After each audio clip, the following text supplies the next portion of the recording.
मित्रांनो, तुम्ही मागच्या व्हिडिओमध्ये पाहिलं असणार की आम्ही मडीला होतो.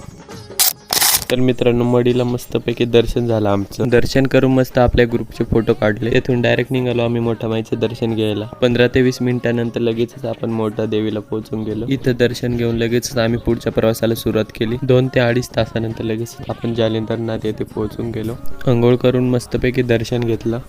तिथून दर्शन घेऊन डायरेक्ट आलो आपण चिंचोलीला श्री गहिनीनाथांचं दर्शन घ्यायला. इथून दर्शन घेऊन थेट निघालो आम्ही पुढच्या प्रवासात. आणि हा मित्रांनो, अजूनपर्यंत कोणी फॉलो केलं नसेल तर फॉलो करून घ्या. थोड्याच वेळानंतर लगेचच आपण येऊन पोहोचलो आपल्या येडेश्वरी मातेला. मस्तपैकी आपल्या येडामाईचं सर्वांनी दर्शन घेतलं. येडामाईचं दर्शन करून आपण आलो वैजनाथ ज्योतिर्लिंग देवस्थान येथे. मध्ये जाऊन मस्तपैकी आरती करून घेतली. दर्शन पण एकदम मस्त झालं.